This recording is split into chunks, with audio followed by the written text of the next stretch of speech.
So here's what I want you to understand, is that we see a lot of golfers, go ahead and load up to the top. We see a lot of golfers that go through a pretty decent load process, but when they get there, they start to fire the hips independently from the rest of the body.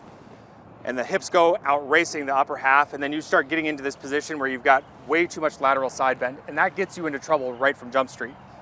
We have to be able to move both our legs and our torso together in that first critical move in transition in order for you to set the tone the right way in the golf swing. Now remember this, you've heard me talk about pressure and how pressure through your feet is one of those things that you can use to help generate the forces the correct way in the swing shape.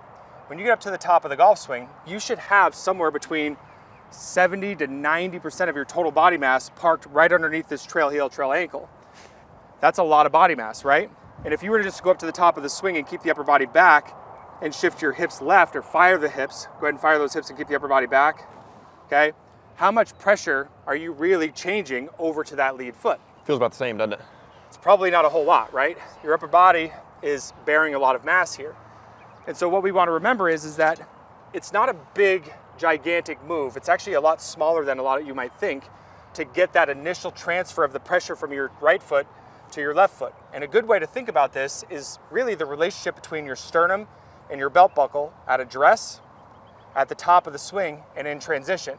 And then once you get those two things working in unison with one another, then what you want to do is allow the belt buckle to continue on its way and get into that really good solid posted up position, which you're going to learn further into the drill.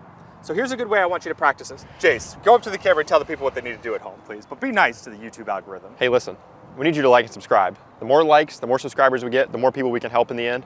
And you know, me and Chris, we like doing these golf videos, but the ultimate goal is to help as many people as possible. So why don't you help us help you? Now let's go ahead and hop right into the video. Now, Jace, why don't we go ahead and take our setup, and let me explain to them what primary tilt is.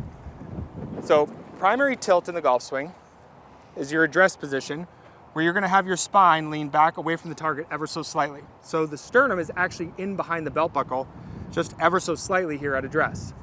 Now, when we start our golf swing, what we're gonna do is we're gonna make a little shift to our trail side and we're gonna let our head move off the ball ever so slightly.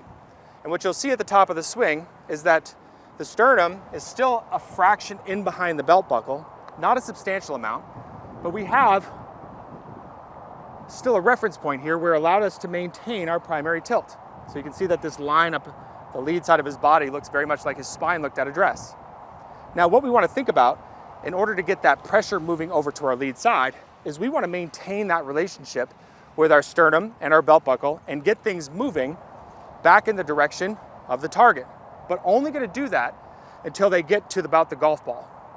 So, or to the front half of the golf ball. So what you can see here now is that his sternum and his belt buckle are moving all the way to the front of the golf ball. And look at what his shoulders and his arms are doing.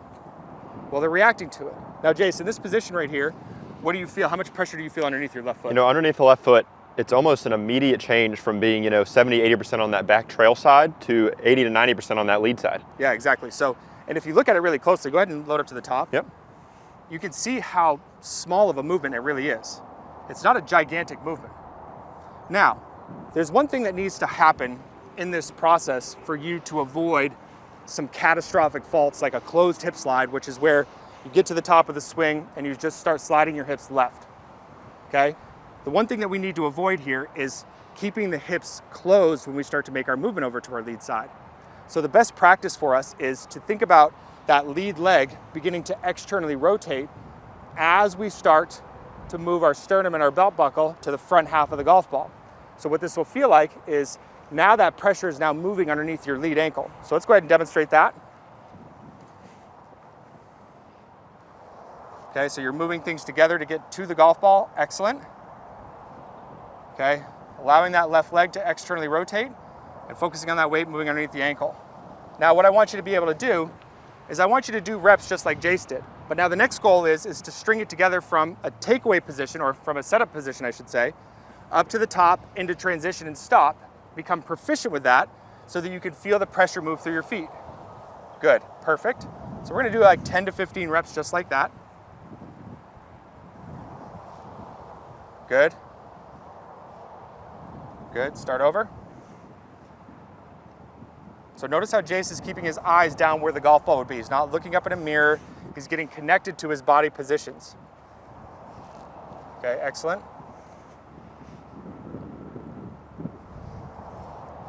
Okay, good. Now, here's where the fun starts to happen. Now that we've gotten things to work together, our sternum and our belt buckle on both sides of the golf ball, now what we need to do is we need to start speeding up the belt buckle to a finish position. So the fix for this, or the feel for this, is to now take the belt buckle, much like our Power U video, which is really popular, and take that belt buckle, keep the sternum really still, and move it back and away. So getting that belt buckle to accelerate while the sternum stays very quiet, now you're in a position to be able to transfer all that speed out of your body, have really good low point control, and a really good sequence of movements. Start compressing the crap out of it, right? Exactly. So let's demonstrate really slow at first. So we're gonna go up to the top, shift left and stop. Now he's gonna keep his sternum very quiet, and he's gonna take that belt buckle and rotate it back and away, and he's gonna go ahead and release the club through. That's the sequence of movements, and it starts with that initial pressure shift on both sides of the ball. Okay, good. Good. Now you can start to speed it up a little bit, make it a little bit more fluid. Good, excellent. So you can see that what may feel like a lot of horizontal movement in the golf swing is actually very minimal when you look at it on camera. Do we see Jay sliding all over the place? Absolutely not. But we can tell that he's transferring his weight without having a fancy dancy force plate underneath him, because he can actually see and feel it through his feet. That's what we're looking for. That first initial onset of movement on the takeaway and the backswing and in transition is what sets the tone for the golf swing and helps you balance the forces once and for all. All right, let's do a one-to-one. Let's hit a shot and let's have some fun. Let's do it. Nothing big and fancy here, just good quality movements. Okay, good. So sternum and belt buckle gonna move back in behind it. They're gonna move back to it. The belt buckle is gonna now race out of the way and you're gonna release it. There you go. Wow, that was really good, man. I don't know why I'm so surprised. We can do that. All right, guys, so hopefully you guys enjoyed today's video. Make sure you go out there and practice this stuff the right way. Take it small, slow, and chunky. Have some fun with it. Use the visuals that we just created here to create your own feels, and then have a good practice program in place, and then start to slowly ramp it up to speed, and you're gonna get a lot of great success. We'll see you guys in the next video. Good job. That was a really good strike, man. Look at that. Look at that.